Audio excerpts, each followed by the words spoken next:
ਸਤਿ ਸ੍ਰੀ ਅਕਾਲ, ਮੈਂ ਦਵਿੰਦਰ ਸਿੰਘ ਤੇ ਤੁਸੀਂ ਦੇਖ ਰਹੇ ਹੋ ABP ਸਾਂਝਾ। ਹੁਣ ਬ੍ਰਹਮ ਮਹਿੰਦਰਾ ਵਿਜੀਲੈਂਸ ਦੀ ਰਡਾਰ ਉੱਤੇ ਨੇ। ਇਹਨਾਂ ਨੂੰ ਵਿਜੀਲੈਂਸ ਨੇ ਸਮਨ ਭੇਜਿਆ ਹੈ। ਸਾਬਕਾ ਮੰਤਰੀ ਬ੍ਰਹਮ ਮਹਿੰਦਰਾ ਨੂੰ ਵਿਜੀਲੈਂਸ ਨੇ 24 ਫਰਵਰੀ ਨੂੰ ਪੁੱਛਗਿੱਛ ਦੇ ਲਈ ਬੁਲਾਇਆ ਹੈ। ਬ੍ਰਹਮ ਮਹਿੰਦਰਾ ਹਾਜ਼ਰ ਹੋ।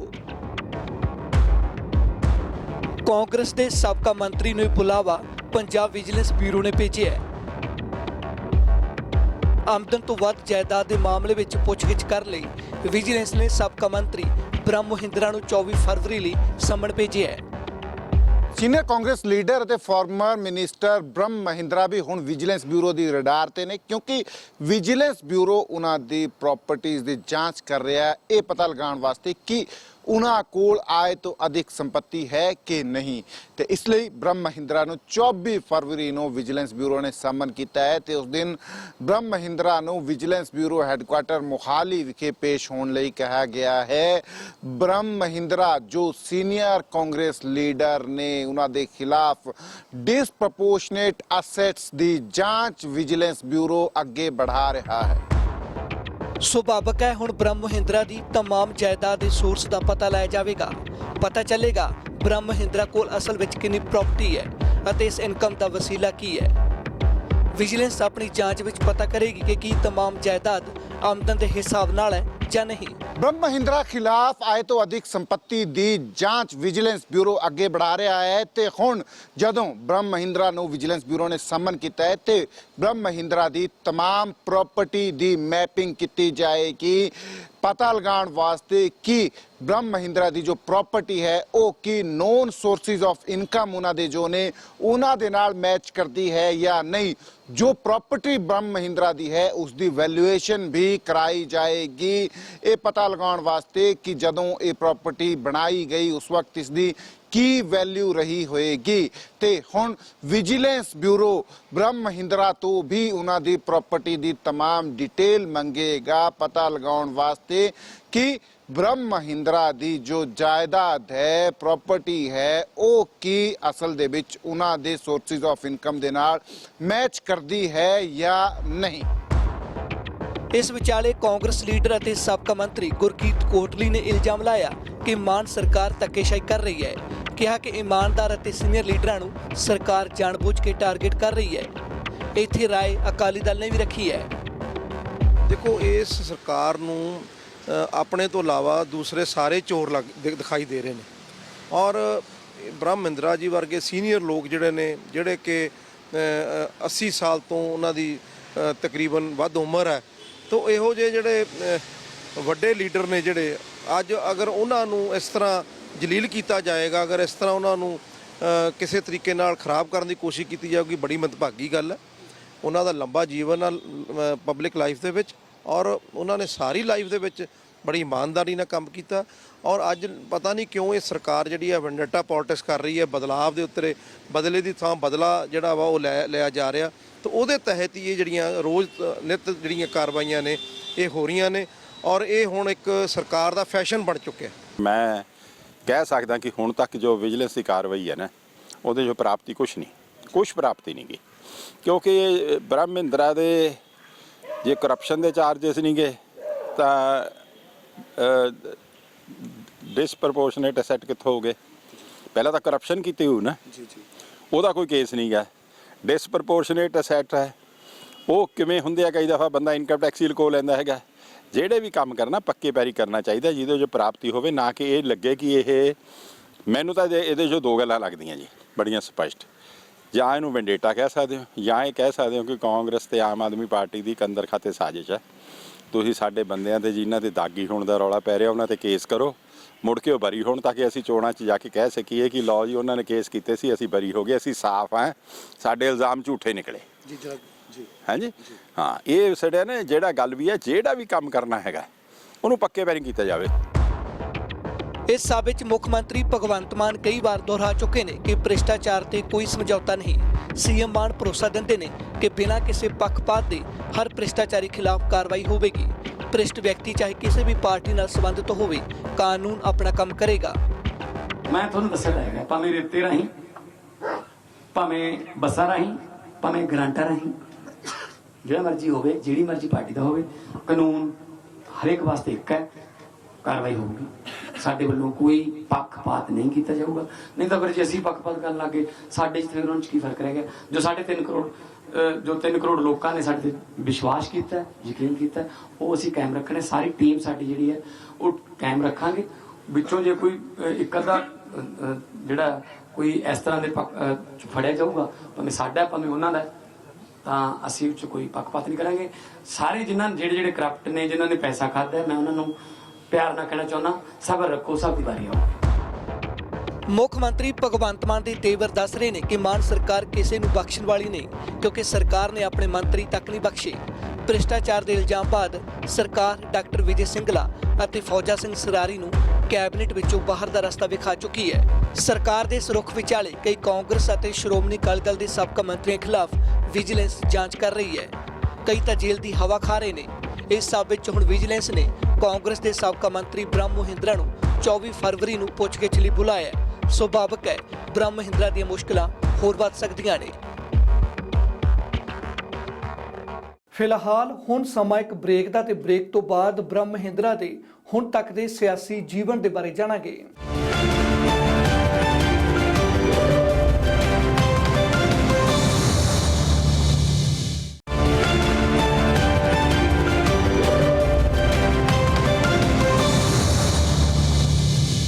ਬ੍ਰਹਮ ਮਹਿੰਦਰਾ ਨੂੰ ਇੱਕ ਸੁਲਝੇ ਹੋਏ ਸਿਆਸਤਦਾਨ ਦੇ ਰੂਪ ਦੇ ਵਿੱਚ ਵੇਖਿਆ ਜਾਂਦਾ ਹੈ। ਜ਼ਿਆਦਾਤਰ ਇਹਨਾਂ ਨੇ ਆਪਣੀ ਸਿਆਸਤ ਨੂੰ ਆਪਣੇ ਹਲਕੇ ਤੱਕ ਹੀ ਸੀਮਿਤ ਰੱਖਿਆ ਹੈ।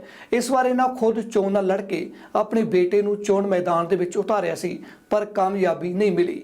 ਅਜਿਹੇ ਦੇ ਵਿੱਚ ਬ੍ਰਹਮ ਮਹਿੰਦਰਾ ਦੇ ਹੁਣ ਤੱਕ ਦੇ ਸਿਆਸੀ ਜੀਵਨ ਦੇ ਬਾਰੇ ਜਾਣਦੇ ਹਾਂ।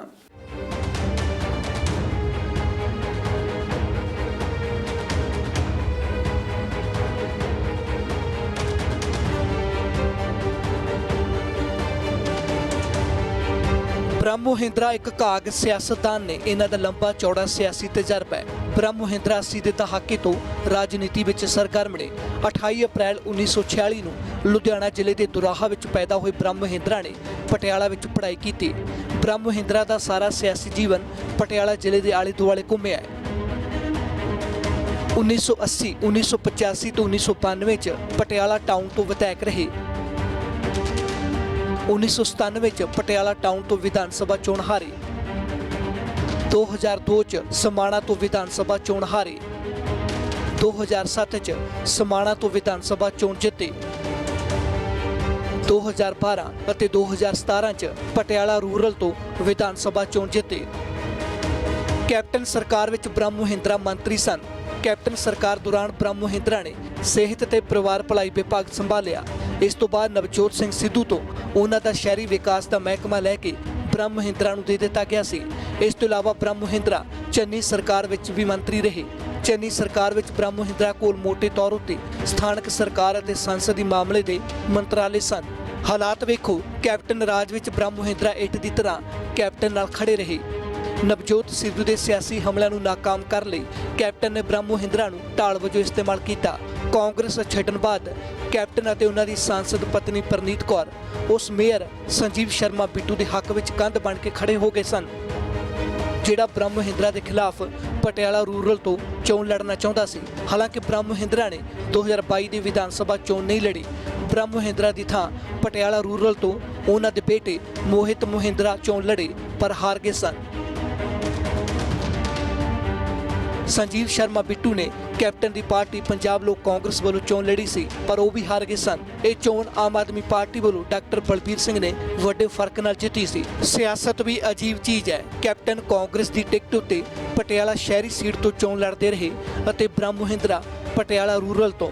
ਇੱਕ ਸ਼ਹਿਰ ਵਿੱਚ ਆਮੋ ਸਾਹਮਣੇ ਰਹਿਣ ਅਤੇ ਆਸ-ਪਾਸ ਦੀਆਂ ਸੀਟਾਂ ਉੱਪਰ ਚੋਣ ਲੜਨ ਦੇ ਬਾਵਜੂਦ ਦੋਵਾਂ ਵਿੱਚ ਬੋਲਚਾਲ ਤੱਕ ਨਹੀਂ ਸੀ। 2017 ਦੀਆਂ ਚੋਣਾਂ ਤੋਂ ਪਹਿਲਾਂ ਕੈਪਟਨ ਨੇ ਬ੍ਰਹਮ ਮਹਿੰਦਰਾ ਦੇ ਘਰ ਜਾ ਕੇ ਸਿਆਸੀ ਰਿਸ਼ਤੇ ਸਹੀ ਕੀਤੇ ਸੀ। 4.5 ਸਾਲ ਤੱਕ ਕੈਪਟਨ ਸੀਐਮ ਰਹੇ ਅਤੇ ਬ੍ਰਹਮ ਮਹਿੰਦਰਾ ਨਾਲ ਉਹਨਾਂ ਦਾ ਘਿਓ ਖਿਚੜੀ ਦਾ ਰਿਸ਼ਤਾ ਸੀ।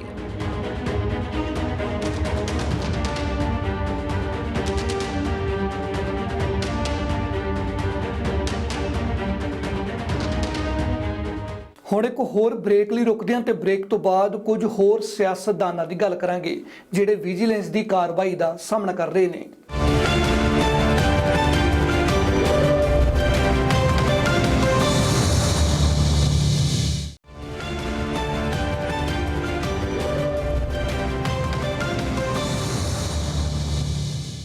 ਮਾਨ ਸਰਕਾਰ ਦੌਰਾਨ ਕਈ ਸਿਆਸਤਦਾਨ ਵਿਜੀਲੈਂਸ ਦੀ ਕਾਰਵਾਈ ਦਾ ਸਾਹਮਣਾ ਕਰ ਰਹੇ ਨੇ।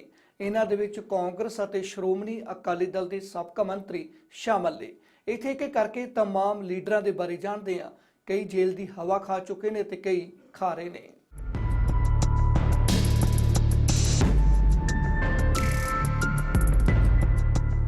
ਸਾਧੂ ਸਿੰਘ ਧਰਮਸੋਤ, ਓਪੀ ਸੋਨੀ, ਸੰਗਤ ਸਿੰਘ ਗਿਲਜੀਆਂ ਤੇ ਭਾਰਤ ਭੂਸ਼ਣ ਆਸ਼ੂ ਦੀ ਵੀ ਜਾਂਚ ਹੋ ਰਹੀ ਹੈ।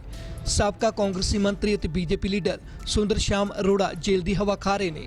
ਇਸ ਤੋਂ ਇਲਾਵਾ ਅਕਾਲੀ ਦਲ ਦੇ ਸਾਬਕਾ ਮੰਤਰੀ ਸ਼ਰਨਜੀਤ ਢਿੱਲੋਂ ਅਤੇ ਜਨਮੇਜਾ ਸੇਖੋਂ ਖਿਲਾਫ ਵਿਜੀਲੈਂਸ ਜਾਂਚ ਕਰ ਰਹੀ ਹੈ।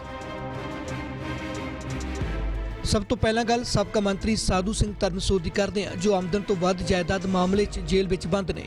ਪਹਿਲਾਂ ਵੀ ਸਾਧੂ ਸਿੰਘ ਧਰਮਸੋਤ ਨੂੰ ਵਿਜੀਲੈਂਸ ਨੇ ਗ੍ਰਿਫਤਾਰ ਕੀਤਾ ਸੀ। ਫੋਰੈਸਟ ਸਕੈਮ 'ਚ ਜੂਨ 2022 ਵਿੱਚ ਧਰਮਸੋਤ ਦੀ ਗ੍ਰਿਫਤਾਰੀ ਹੋਈ ਸੀ। ਜੰਗਲਾਤ ਮੰਤਰੀ ਰਹਿੰਦਿਆਂ ਰਿਸ਼ਵਤ ਲੈਣ ਦੇ ਇਲਜ਼ਾਮ ਲੱਗੇ ਸਨ।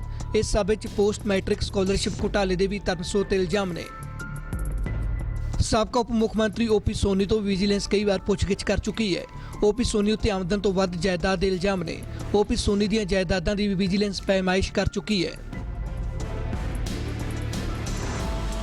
ਫੋਰੈਸਟ ਸਕੈਮ ਵਿੱਚ ਸੰਗਤ ਸਿੰਘ ਗਿਲਜੀਆਂ ਖਿਲਾਫ FIR ਹੋਈ ਸੀ। ਹਾਲਾਂਕਿ ਇਹਨਾਂ ਨੂੰ ਹਾਈ ਕੋਰਟ ਤੋਂ ਰਾਹਤ ਮਿਲ ਗਈ ਅਤੇ ਗ੍ਰਿਫਤਾਰੀ ਨਹੀਂ ਹੋਈ। ਗਿਲਜੀਆਂ ਦੇ ਭਤੀਜੇ ਦਲਜੀਤ ਨੂੰ ਵਿਜੀਲੈਂਸ ਨੇ ਗ੍ਰਿਫਤਾਰ ਕਰ ਲਿਆ ਸੀ। ਹਾਲਾਂਕਿ ਬਾਅਦ ਵਿੱਚ ਜ਼ਮਾਨਤ ਮਿਲ ਗਈ ਸੀ। ਸੰਗਤ ਸਿੰਘ ਗਿਲਜੀਆਂ ਚੰਨੀ ਸਰਕਾਰ ਵਿੱਚ ਜੰਗਲਾਤ ਮੰਤਰੀ ਸਨ। ਗਿਲਜੀਆਂ ਨਵਜੋਤ ਸਿੱਧੂ ਨਾਲ ਕਾਰਜਕਾਰੀ ਪ੍ਰਧਾਨ ਵੀ ਨਿਯੁਕਤ ਹੋਏ ਸਨ। ਪੁਰਾਣੇ ਕਾਂਗਰਸੀ ਹੋਣ ਕਾਰਨ ਇਹਨਾਂ ਨੂੰ ਚੰਨੀ ਕੈਬਨਿਟ ਵਿੱਚ ਸ਼ਾਮਲ ਕੀਤਾ ਗਿਆ ਸੀ। ਸਾਬਕਾ ਮੰਤਰੀ ਭਾਰਤ ਭੂਸ਼ਣ ਆਸ਼ੂ ਵੀ ਭ੍ਰਿਸ਼ਟਾਚਾਰ ਦੇ ਇਲਜ਼ਾਮਾਂ ਹੇਠ ਜੇਲ੍ਹ ਦੀ ਹਵਾ ਖਾ ਰਹੇ ਨੇ। ਭਾਰਤ ਭੂਸ਼ਣ ਆਸ਼ੂ ਨੂੰ ਟੈਂਡਰ ਘੁਟਾਲੇ ਵਿੱਚ ਵਿਜੀਲੈਂਸ ਨੇ 22 ਅਗਸਤ 2022 ਨੂੰ ਲੁਧਿਆਣਾ ਤੋਂ ਗ੍ਰਿਫਤਾਰ ਕੀਤਾ ਸੀ। ਭਾਰਤ ਭੂਸ਼ਣ ਆਸ਼ੂ ਦੀ ਗ੍ਰਿਫਤਾਰੀ ਤੋਂ ਪਹਿਲਾਂ ਰਵਨੀਤ ਬਿੱਟੂ ਅਤੇ ਵਿਜੀਲੈਂਸ ਅਧਿਕਾਰੀਆਂ ਵਿੱਚ ਕਾਫੀ ਬਹਿਸਬਾਜ਼ੀ ਹੋਈ। ਆਸ਼ੂ ਤੇ ਬਿੱਟੂ ਇੱਕ ਸੈਲੂਨ ਵਿੱਚ ਬੈਠੇ ਹੋਏ ਸਨ। ਇੱਥੋਂ ਹੀ ਵਿਜੀਲੈਂਸ ਦੀ ਟੀਮ ਨੇ ਆਸ਼ੂ ਨੂੰ ਗ੍ਰਿਫਤਾਰ ਕੀਤਾ ਸੀ। ਅਗਲਾ ਨਾਮ ਹੈ ਸੁੰਦਰ ਸ਼ਾਮ ਅਰੋੜਾ ਦਾ, ਜੋ ਜੇਲ੍ਹ ਦੀ ਹਵਾ ਖਾ ਰਹੇ ਨੇ। ਇਹ ਮੌਜੂਦਾ ਬੀਜੇਪੀ ਲੀਡਰ ਅਤੇ ਕਾਂਗਰਸ ਦੇ ਸਾਬਕਾ ਮੰਤਰੀ ਨੇ। ਸੁੰਦਰ ਸ਼ਾਮ ਅਰੋੜਾ ਨੂੰ 15 ਅਕਤੂਬਰ 2022 ਨੂੰ ਦੇਰ ਰਾਤ ਸਮੇਂ ਵਿਜੀਲੈਂਸ ਨੇ ਜੀਰਕਪੁਰ ਵਿੱਚ ਇੱਕ ਮਾਲ ਦੇ ਬਾਹਰੋਂ ਗ੍ਰਿਫਤਾਰ ਕੀਤਾ ਸੀ। ਵਿਜੀਲੈਂਸ ਮੁਖੀ ਵਰਿੰਦਰ ਕੁਮਾਰ ਨੇ ਦਾਅਵਾ ਕੀਤਾ ਸੀ ਕਿ ਸੁੰਦਰ ਸ਼ਾਮ ਅਰੋੜਾ ਨੇ ਵਿਜੀਲੈਂਸ ਅਧਿਕਾਰੀ AIG ਮਨਮੋਹਨ ਸ਼ਰਮਾ ਨੂੰ 50 ਲੱਖ ਰੁਪਏ ਰਿਸ਼ਵਤ ਦੇਣ ਦੀ ਕੋਸ਼ਿਸ਼ ਕੀਤੀ ਸੀ। ਵਿਜੀਲੈਂਸ ਨੇ ਕਿਹਾ ਸੀ ਕਿ ਸੁੰਦਰ ਸ਼ਾਮ ਅਰੋੜਾ ਨੇ 1 ਕਰੋੜ ਰੁਪਏ AIG ਮਨਮੋਹਨ ਸ਼ਰਮਾ ਨੂੰ ਦੇਣ ਦੀ ਗੱਲ ਕਹੀ ਸੀ, ਜਿਸ ਦੀ ਪਹਿਲੀ ਅਦਾਇਗੀ 50 ਲੱਖ ਰੁਪਏ ਸਨ। ਸੁੰਦਰ ਸ਼ਾਮ ਅਰੋੜਾ ਖਿਲਾਫ ਕਈ ਮਾਮਲਿਆਂ ਵਿੱਚ ਜਾਂਚ ਚੱਲ ਰਹੀ ਸੀ, ਜਿਸ ਨੂੰ ਪ੍ਰਭਾਵਿਤ ਕਰਨ ਲਈ ਰਿਸ਼ਵਤ ਦਿੱਤੀ ਜਾ ਰਹੀ ਸੀ। ਜੇਲ੍ਹ ਵਿੱਚ ਬੰਦ ਸੁੰਦਰ ਸ਼ਾਮ ਅਰੋੜਾ ਉੱਤੇ ਇੰਡਸਟਰੀਅਲ ਪਲਾਟ ਘੁਟਾਲੇ ਦਾ ਕੇਸ ਵੀ ਚੱਲ ਰਹੀ ਹੈ। ਇਸ ਤੋਂ ਇਲਾਵਾ ਸਿੰਜਾਈ ਘੁਟਾਲੇ ਵਿੱਚ ਸਾਬਕਾ ਮੰਤਰੀ ਸ਼ਰਨਜੀਤ ਸਿੰਘ ਢਿੱਲੋਂ ਅਤੇ ਜਨਮੇਜਾ ਸਿੰਘ ਸੇਖੋਂ ਖਿਲਾਫ ਵਿਜੀਲੈਂਸ ਜਾਂਚ ਕਰ ਰਹੀ ਹੈ। 1000 ਕਰੋੜ ਰੁਪਏ ਤੋਂ ਵੱਧ ਦਾ ਸਿੰਜਾਈ ਘੁਟਾਲਾ ਹੈ। 2007 ਤੋਂ 2016 ਦਰਮਿਆਨ ਘੁਟਾਲੇ 'ਚ 2 ਸਾਬਕਾ ਮੰਤਰੀ ਸ਼ਰਨਜੀਤ ਸਿੰਘ ਢਿੱਲੋਂ ਤੇ ਜਨਮੇਜਾ ਸਿੰਘ ਸੇਖੋਂ ਅਤੇ 3 ਅਫਸਰਾਂ ਤੇ ਇਲਜ਼ਾਮ ਲੱਗੇ ਨੇ। ਭ੍ਰਿਸ਼ਟਾਚਾਰ ਦੇ ਮਾਮਲੇ ਵਿੱਚ ਮਾਨ ਸਰਕਾਰ ਆਪਣੇ ਮੰਤਰੀ ਖਿਲਾਫ ਵੀ ਕਾਰਵਾਈ ਕਰ ਚੁੱਕੀ ਹੈ। ਡਾਕਟਰ ਵਿਜੇ ਸਿੰਗਲਾ ਇਹਨਾਂ ਨੂੰ ਪੰਜਾਬ ਅਤੇ ਹਰਿਆਣਾ ਹਾਈ ਕੋਰਟ ਜ਼ਮਾਨਤ ਦੇ ਚੁੱਕੀ ਹੈ। ਕਰੀਬ 1.5 ਮਹੀਨਾ ਜੇਲ੍ਹ ਵਿੱਚ ਬਿਤਾਉਣ ਬਾਅਦ ਡਾਕਟਰ ਵਿਜੇ ਸਿੰਗਲਾ ਜ਼ਮਾਨਤ ਉੱਪਰ ਬਾਹਰ ਨੇ। ਡਾਕਟਰ ਵਿਜੇ ਸਿੰਗਲਾ ਨੂੰ ਭ੍ਰਿਸ਼ਟਾਚਾਰ ਦੇ ਇਲਜ਼ਾਮਾਂ ਹੇਠ 24 ਮਈ 2022 ਨੂੰ ਗ੍ਰਿਫਤਾਰ ਕੀਤਾ ਗਿਆ ਸੀ। CM ਮਾਨ ਨੇ 24 ਮਈ 2022 ਨੂੰ ਹੀ ਡਾਕਟਰ ਵਿਜੇ ਸਿੰਗਲਾ ਨੂੰ ਮੰਤਰੀ ਅਹੁਦੇ ਤੋਂ ਬਰਖਾਸਤ ਕਰ ਦਿੱਤਾ ਸੀ। ਭ੍ਰਿਸ਼ਟਾਚਾਰ ਦੇ ਇਲਜ਼ਾਮਾਂ ਬਾਅਦ ਮਾਨ ਸਰਕਾਰ ਆਪਣੇ ਇੱਕ ਹੋਰ ਮੰਤਰੀ ਨੂੰ ਵੀ ਮੰਤਰੀ ਮੰਡਲ ਵਿੱਚੋਂ ਬਾਹਰ ਕਰ ਚੁੱਕੀ ਹੈ, ਫੌਜਾ ਸਿੰਘ ਸਰਾਰੀ। ਫੌਜਾ ਸਿੰਘ ਸਰਾਰੀ ਦੀ ਕਰੀਬੀ ਨਾਲ ਗੱਲਬਾਤ ਦੀ ਕਥਿਤ ਆਡੀਓ ਵਾਇਰਲ ਹੋਈ ਸੀ। ਇਲਜ਼ਾਮ ਸਨ ਕਿ ਇਸ ਆਡੀਓ ਵਿੱਚ ਮੰਤਰੀ ਅਤੇ ਉਹਨਾਂ ਦਾ ਕਰੀਬੀ ਸੌਦਾ ਕਰਨ ਦੀ ਗੱਲ ਕਰਦੇ ਨੇ। ਫੌਜਾ ਸਿੰਘ ਸਰਾਰੀ ਉੱਪਰ ਕੰਟਰੈਕਟਰਾਂ ਤੋਂ ਪੈਸੇ ਇਕੱਠੇ ਕਰਨ ਦੀ ਬਿਉਂਤ ਬਣਾਉਣ ਦੇ ਇਲਜ਼ਾਮ ਸਨ। ਨਤੀਜਾ 7 ਜਨਵਰੀ 2023 ਨੂੰ ਫੌਜਾ ਸਿੰਘ ਸਰਾਰੀ ਤੋਂ ਮੰਤਰੀ ਅਹੁਦਾ ਵਾਪਸ ਲੈ ਲਿਆ ਗਿਆ ਸੀ। ਇੱਥੇ ਬ੍ਰੇਕ ਲਈ ਰੁਕਦੇ ਹਾਂ ਤੇ ਬ੍ਰੇਕ ਤੋਂ ਬਾਅਦ ਮੁੜ ਹੁੰਨੇ ਜਲਦ ਹਾਜ਼ਰ।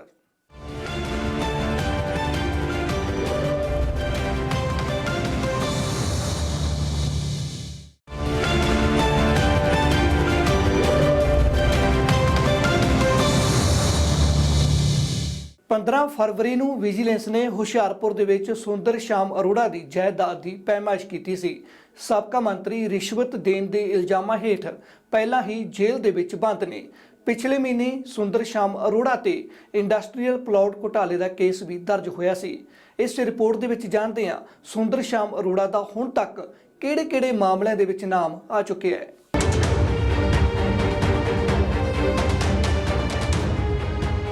ਪੰਜਾਬ ਵਿਜੀਲੈਂਸ ਬਿਊਰੋ ਨੇ 5 ਜਨਵਰੀ ਨੂੰ ਸਾਬਕਾ ਮੰਤਰੀ ਸੁੰਦਰ ਸ਼ਾਮ ਅਰੋੜਾ ਤੇ ਆਈਏਐਸ ਅਧਿਕਾਰੀ ਨੀਲਮਾ ਸਮੇਤ ਪੰਜਾਬ ਰਾਜ ਉਦਯੋਗਿਕ ਵਿਕਾਸ ਕਾਰਪੋਰੇਸ਼ਨ ਦੇ 10 ਸਰਕਾਰੀ ਅਧਿਕਾਰੀਆਂ ਕਰਮਚਾਰੀਆਂ ਵਿਰੁੱਧ ਇੱਕ ਉਦਯੋਗਿਕ ਪਲਾਟ ਨੂੰ ਇੱਕ ਡਿਵੈਲਪਰ ਕੰਪਨੀ ਨੂੰ ਤਬਦੀਲ ਕਰਨ, ਵੰਡ ਕਰਨ ਅਤੇ ਪਲਾਟ ਕੱਟ ਕੇ ਟਾਊਨਸ਼ਿਪ ਸਥਾਪਿਤ ਕਰਨ ਦੀ ਪ੍ਰਵਾਨਗੀ ਦੇਣ ਦੇ ਇਲਜ਼ਾਮਾਂ ਹੇਠ ਕੇਸ ਦਰਜ ਕੀਤਾ ਸੀ। ਇਸ ਕੇਸ ਵਿੱਚ ਰੀਅਲਟਰ ਫਰਮ ਗੁਲਮੋਹਰ ਟਾਊਨਸ਼ਿਪ ਪ੍ਰਾਈਵੇਟ ਲਿਮਟਿਡ ਦੇ 3 ਮਾਲਕਾਂ ਭਾਈਵਾਲਾਂ ਨੂੰ ਵੀ ਇਸ ਕੇਸ ਵਿੱਚ ਨਾਮਜ਼ਦ ਕੀਤਾ ਗਿਆ ਸੀ। ਇਲਜ਼ਾਮ ਨੇ ਕਿ ਮਿਲੀ ਭੁਗਤ ਕਰਕੇ ਫਰਮ ਨੂੰ ਫਾਇਦਾ ਪਹੁੰਚਾਇਆ ਹੈ। ਵਿਜੀਲੈਂਸ ਨੇ ਕਿਹਾ ਕਿ ਸੂਬੇ 'ਚ ਇੰਡਸਟਰੀ ਨੂੰ ਪ੍ਰਫੁੱਲਤ ਕਰਨ ਲਈ ਸਰਕਾਰ ਨੇ 1987 'ਚ ਆਨੰਦ ਲੈਂਪਸ ਲਿਮਟਿਡ ਨੂੰ ਜ਼ਮੀਨ ਅਲਾਟ ਕੀਤੀ। ਕੰਪਨੀ ਨੂੰ ਵਿਕਰੀ ਡੀਡ ਰਾਹੀਂ 25 ਏਕੜ ਜ਼ਮੀਨ ਅਲਾਟ ਕੀਤੀ। ਬਾਅਦ 'ਚ ਸਿਗਨੀਫਾਈ ਇਨੋਵੇਸ਼ਨ ਫਰਮ ਨੂੰ ਤਬਦੀਲ ਕੀਤੀ ਗਈ। PSIDC ਤੋਂ NOC ਮਿਲਣ ਬਾਅਦ ਸਿਗਨੀਫਾਈ ਇਨੋਵੇਸ਼ਨਸ ਨੇ ਵੇਚਿਆ। ਸਿਗਨੀਫਾਈ ਇਨੋਵੇਸ਼ਨਸ ਨੇ ਵਿਕਰੀ ਡੀਡ ਰਾਹੀਂ ਗੁਲਮੋਹਰ ਟਾਊਨਸ਼ਿਪ ਨੂੰ ਵੇਚ ਦਿੱਤਾ। ਇਲਜ਼ਾਮ ਨੇ ਕਿ ਤਤਕਾਲੀ ਉਦਯੋਗ ਅਤੇ ਵਣਜ ਮੰਤਰੀ ਸੁੰਦਰ ਸ਼ਾਮ ਅਰੋੜਾ ਨੇ ਮਿਤੀ 17 ਮਾਰਚ 2021 ਨੂੰ ਉਕਤ ਪਲਾਟ ਦੀ ਹੋਰ ਵੰਡ ਲਈ ਗੁਲਮੋਹਰ ਟਾਊਨਸ਼ਿਪ ਤੋਂ ਪ੍ਰਾਪਤ ਪੱਤਰ ਉਸ ਸਮੇਂ ਦੀ MD PSIDC ਨੂੰ ਭੇਜ ਦਿੱਤਾ। MD PSIDC ਨੇ ਇਸ ਰੀਅਲਟਰ ਫਰਮ ਦੀ ਤਜਵੀਜ਼ ਦੀ ਘੋਖ ਕਰਨ ਲਈ ਇੱਕ ਵਿਭਾਗੀ ਕਮੇਟੀ ਦਾ ਗਠਨ ਕਰ ਦਿੱਤਾ। ਕਮੇਟੀ ਵਿਚਲੇ ਲੋਕਾਂ ਨੂੰ SP ਸਿੰਘ ਸਣੇ ਵਿਜੀਲੈਂਸ ਨੇ ਗ੍ਰਿਫਤਾਰ ਕੀਤਾ ਸੀ। ਵਿਜੀਲੈਂਸ ਮੁਤਾਬਕ SP ਸਿੰਘ ਦੀ ਅਗਵਾਈ ਵਾਲੀ ਕਮੇਟੀ ਨੇ ਇਸ ਸੰਬੰਧ ਵਿੱਚ ਪ੍ਰਸਤਾਵੀ report, project report, article of association ਅਤੇ ਐਸੋਸੀਏਸ਼ਨ ਦੇ ਮੈਮੋਰੈਂਡਮ ਦਾ ਨੋਟਿਸ ਲਏ ਬਿਨਾਂ ਉਪਰੋਕਤ ਰੀਅਲਟਰ ਫਰਮ ਨੂੰ 12 ਪਲਾਟਾਂ ਤੋਂ 125 ਪਲਾਟਾਂ ਵਿੱਚ ਵੰਡਣ ਦੇ ਪ੍ਰਸਤਾਵ ਨੂੰ ਮਨਜ਼ੂਰੀ ਦਿੱਤੀ। ਇਸ ਤੋਂ ਇਲਾਵਾ ਉਕਤ ਕਮੇਟੀ ਨੇ ਪੰਜਾਬ ਪ੍ਰਦੂਸ਼ਣ ਰੋਕਥਾਮ ਬੋਰਡ, ਨਗਰ ਨਿਗਮ, ਬਿਜਲੀ ਬੋਰਡ, ਜੰਗਲਾਤ ਵਿਭਾਗ, ਸਟੇਟ ਫਾਇਰ ਬ੍ਰਿਗੇਡ ਦੀ ਸਲਾਹ ਲਏ ਬਿਨਾਂ ਹੀ ਗੁਲਮੋਹਰ ਟਾਊਨਸ਼ਿਪ ਸੰਬੰਧੀ ਤਜਵੀਜ਼ ਦੀ ਸਿਫਾਰਿਸ਼ ਪ੍ਰਵਾਨ ਕਰ ਦਿੱਤੀ ਸੀ। ਫੋਰੈਂਸਿਕ ਸਾਇੰਸ ਲੈਬੋਰੇਟਰੀ ਦੀ ਜਾਂਚ ਵਿੱਚ ਪਾਇਆ ਗਿਆ ਕਿ ਗੁਲਮੋਹਰ ਟਾਊਨਸ਼ਿਪ ਸੰਬੰਧੀ ਤਜਵੀਜ਼ ਦੀ ਫਾਈਲ ਵਿੱਚ ਨੋਟਿੰਗ ਦੇ 2 ਪੰਨੇ ਫਾਈਲ ਵਿੱਚ ਜੁੜੇ ਬਾਕੀ ਪੰਨਿਆਂ ਨਾਲ ਮੇਲ ਨਹੀਂ ਖਾਂਦੇ।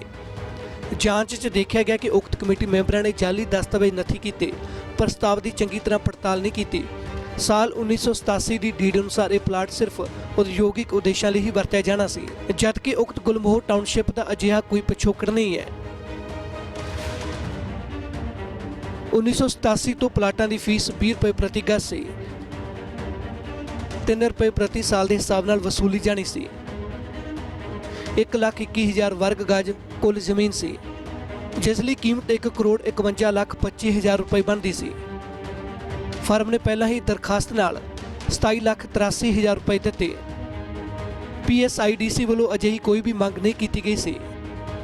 ਇਸ ਨਾਲ ਪੰਜਾਬ ਸਰਕਾਰ ਨੂੰ 1,23,42,000 ਰੁਪਏ ਦਾ ਵਿੱਤੀ ਨੁਕਸਾਨ ਹੋਇਆ। ਪੜਤਾਲ ਦੌਰਾਨ ਪਾਇਆ ਗਿਆ ਕਿ ਜੇਕਰ ਇਹ ਪਲਾਟ ਸੂਬਾ ਸਰਕਾਰ ਦੀਆਂ ਹਦਾਇਤਾਂ ਮੁਤਾਬਕ ਵੇਚਿਆ ਜਾਂਦਾ ਤਾਂ ਸਰਕਾਰ ਨੂੰ 600 ਤੋਂ 700 ਕਰੋੜ ਰੁਪਏ ਦੀ ਆਮਦਨ ਹੋਣੀ ਸੀ। ਇਲਜ਼ਾਮ ਨੇ ਕਿ ਗੁਲਮੋਹਰ ਟਾਊਨਸ਼ਿਪ ਵੱਲੋਂ 125 ਪਲਾਟਾਂ ਦੀ ਵਿਕਰੀ ਸਮੇਂ ਕਿਸੇ ਵੀ ਖਰੀਦਦਾਰ ਧਿਰ ਤੋਂ ਕੋਈ ਪ੍ਰਸਤਾਵੀ report, project report, article of association ਅਤੇ ਮੈਮੋਰੈਂਡਮ ਆਫ ਐਸੋਸੀਏਸ਼ਨ ਦੀ ਮੰਗ ਨਹੀਂ ਕੀਤੀ ਗਈ ਅਤੇ ਸਾਰੇ ਪਲਾਟ ਗੈਰ ਕਾਨੂੰਨੀ ਢੰਗ ਨਾਲ ਵੇਚੇ। ਅਜਿਹਾ ਕਰਕੇ ਕਮੇਟੀ ਮੈਂਬਰਾਂ, ਜਿਨ੍ਹਾਂ ਵਿੱਚ ਤਤਕਾਲੀ MD ਨੀਲਮਾ ਅਤੇ ਸਾਬਕਾ ਮੰਤਰੀ ਸੁੰਦਰ ਸ਼ਾਮ ਅਰੋੜਾ ਸ਼ਾਮਲ ਸਨ, ਇਹਨਾਂ ਮਿਲੀ ਭੁਗਤ ਕਰਕੇ ਆਪਣੇ ਅਹੁਦੇ ਦੀ ਦੁਰਵਰਤੋਂ ਕਰਦਿਆਂ ਗੁਲਮੋਹਰ ਟਾਊਨਸ਼ਿਪ ਕੰਪਨੀ ਦੇ ਮਾਲਕਾਂ, ਡਾਇਰੈਕਟਰਾਂ ਨੂੰ ਗੈਰ ਵਾਜਬ ਢੰਗ ਨਾਲ ਫਾਇਦਾ ਪਹੁੰਚਾਇਆ। ਇਸ ਤੋਂ ਇਲਾਵਾ ਸਤੰਬਰ 2022 ਦੇ ਵਿੱਚ ਵਿਜੀਲੈਂਸ ਨੇ ਸੁੰਦਰ ਸ਼ਾਮ ਅਰੋੜਾ ਤੋਂ ਸਵਾਲ ਜਵਾਬ ਕੀਤੇ ਸਨ। ਕਿਹਾ ਗਿਆ ਸੀ ਕਿ ਜਿਸ ਮਾਮਲੇ ਵਿੱਚ ਪੁੱਛਗਿੱਛ ਹੋਈ ਉਹ ਮੋਹਾਲੀ 'ਚ ਹੋਏ ਜ਼ਮੀਨ ਘੁਟਾਲੇ ਨਾਲ ਜੁੜਿਆ ਹੋਇਆ ਹੈ। ਮੋਹਾਲੀ ਦੇ ਮਾਜਰੀ ਖੁਰਦ 'ਚ ਜ਼ਮੀਨ ਘੁਟਾਲੇ ਨਾਲ ਮਾਮਲਾ ਜੁੜਿਆ। 1295 ਏਕੜ ਜ਼ਮੀਨ ਦੇ ਰਿਕਾਰਡ 'ਚ ਹੇਰ-ਫੇਰ ਦੇ ਇਲਜ਼ਾਮ। ਨਵੰਬਰ 2020 'ਚ ਵਿਜੀਲੈਂਸ ਬਿਊਰੋ ਨੇ ਮਾਮਲਾ ਦਰਜ ਕੀਤਾ। ਜ਼ੀਰਕਪੁਰ ਦੇ ਨਾਇਬ ਤਹਿਸੀਲਦਾਰ ਵਰਿੰਦਰਪਾਲ ਧੂਤ ਨੂੰ ਗ੍ਰਿਫਤਾਰ ਕੀਤਾ ਸੀ। Joint sub registrar Rupinder Singh ਅਤੇ 2 ਪਟਵਾਰੀ ਗ੍ਰਿਫਤਾਰ ਹੋਏ ਸੀ। ਰੈਵਨਿਊ ਅਧਿਕਾਰੀਆਂ ਤੋਂ ਇਲਾਵਾ 7 ਹੋਰ ਲੋਕ ਗ੍ਰਿਫਤਾਰ ਹੋਏ ਸਨ। ਸਾਲ 2021 'ਚ ਪੂਰੇ ਮਾਮਲੇ 'ਚ ED ਦੀ ਐਂਟਰੀ ਹੋਈ ਸੀ। ED ਨੇ ਮਾਰਚ 2021 'ਚ ਮਾਮਲਾ ਦਰਜ ਕੀਤਾ ਸੀ। ਨਾਇਬ ਤਹਿਸੀਲਦਾਰ ਧੂਤ ਦੇ ਟਿਕਾਣਿਆਂ ਤੇ ED ਵੱਲੋਂ ਛਾਪੇਮਾਰੀ ਹੋਈ ਸੀ। ਸੁੰਦਰ ਸ਼ਾਮ ਅਰੋੜਾ ਤੋਂ ਹੋਈ ਪੁੱਛਗਿੱਛ ਨੂੰ ਇਸੇ ਮਾਮਲੇ ਨਾਲ ਜੋੜ ਕੇ ਵੇਖਿਆ ਗਿਆ, ਪਰ ਸਾਬਕਾ ਮੰਤਰੀ ਨੇ ਸਾਫ਼ ਇਨਕਾਰ ਕਰ ਦਿੱਤਾ ਸੀ। ਵਰਿੰਦਰਪਾਲ ਧੂਤ ਨਾਲ ਕੋਈ ਲਿੰਕ ਨਹੀਂ, ਨਾ ਉਹਨਾਂ ਦਾ ਕੋਈ ਕੁਐਸਚਨ ਸੀ। ਮੈਨੂੰ ਕੋਈ ਕੁਐਸਚਨ ਨਹੀਂ ਪੁੱਛਿਆ ਗਿਆ। ਮੈਨੂੰ ਮੇਰੀ ਪ੍ਰਾਪਰਟੀ ਬਾਰੇ ਪੁੱਛਿਆ ਗਿਆ। ਉਹ ਜਿੰਨੇ ਮੇਰੇ ਐਫੀਡੇਵਿਟ ਸੀ ਉਹ ਮੈਂ ਦੇ ਦਿੱਤੇ ਆ। ਉਹਨਾਂ ਨੂੰ ਫਿਰ ਕਿਹਾ ਅਗਰ ਤੁਹਾਨੂੰ ਕੋਈ ਹੋਰ ਵੀ ਪੇਪਰ ਚਾਹੀਦਾ ਤਾਂ ਮੈਂ ਪ੍ਰੋਵਾਈਡ ਕਰਾਂਗਾ, ਮੈਂ ਸਹਿਯੋਗ ਕਰਾਂਗਾ। ਸੁੰਦਰ ਸ਼ਾਮ ਅਰੋੜਾ ਤੇ ਬਹੁ ਕਰੋੜੀ JCT ਘੁਟਾਲੇ ਦੇ ਵੀ ਇਲਜ਼ਾਮ ਨੇ। ਮੋਹਾਲੀ 'ਚ JCT ਇਲੈਕਟ੍ਰੋਨਿਕਸ ਦੀ 31 ਏਕੜ ਲੈਂਡ ਡੀਲ ਮਾਮਲਾ। ਮੋਹਾਲੀ 'ਚ ਕਰੀਬ 31 ਏਕੜ ਜ਼ਮੀਨ ਦੀ ਖਰੀਦ ਵਿੱਚ ਘੁਟਾਲੇ ਦੇ ਇਲਜ਼ਾਮ। ਕਰੀਬ 31 ਏਕੜ ਜ਼ਮੀਨ ਦੀ ਲਗਭਗ 90 ਕਰੋੜ 'ਚ ਬੋਲੀ ਲੱਗੀ ਸੀ। ਕਿਹਾ ਗਿਆ ਮੋਹਾਲੀ ਵਿਚਲੀ ਜ਼ਮੀਨ ਬੋਲੀ ਤੋਂ ਕਈ ਗੁਣਾ ਮਹਿੰਗੀ ਸੀ। ਭ੍ਰਿਸ਼ਟਾਚਾਰ ਨਾਲ ਸਰਕਾਰੀ ਖਜ਼ਾਨੇ ਨੂੰ ਘਾਟਾ ਪਾਉਣ ਦੇ ਇਲਜ਼ਾਮ ਲੱਗੇ। ਪੰਜਾਬ ਇਨਫੋਟੈਕ ਦੀ ਇਸ ਵਿੱਚ 50% ਹਿੱਸੇਦਾਰੀ ਸੀ। ਕਿਹਾ ਗਿਆ ਸੀ ਕਿ PSIEC ਨੇ ਪ੍ਰਾਪਰਟੀ ਦੀ ਵਿਕਰੀ ਤੇ ਮਿਲਣ ਵਾਲਾ 162 ਕਰੋੜ ਰੁਪਏ ਮੁਨਾਫਾ ਨਹੀਂ ਮੰਗਿਆ। PSIEC ਨੇ ਜ਼ਮੀਨ ਨੂੰ 90.56 ਕਰੋੜ ਰੁਪਏ ਦੇ ਘਟੇ ਰੇਟ ਤੇ ਵੇਚਣ ਲਈ ਸਹਿਮਤੀ ਦਿੱਤੀ, ਜਿਸ ਵਿੱਚੋਂ ਕਾਰਪੋਰੇਸ਼ਨ ਨੂੰ ਸਿਰਫ ਅੱਧਾ ਯਾਨੀ 45 ਕਰੋੜ ਰੁਪਏ ਮਿਲਣਾ ਸੀ। ਉਸ ਸਮੇਂ ਸੁੰਦਰ ਸ਼ਾਮ ਅਰੋੜਾ ਨੇ JCT ਦੀ ਜ਼ਮੀਨ ਵੇਚਣ ਸੰਬੰਧੀ ਲਾਏ ਇਲਜ਼ਾਮਾਂ ਨੂੰ ਬੇਬੁਨਿਆਦ ਦੱਸਿਆ ਸੀ।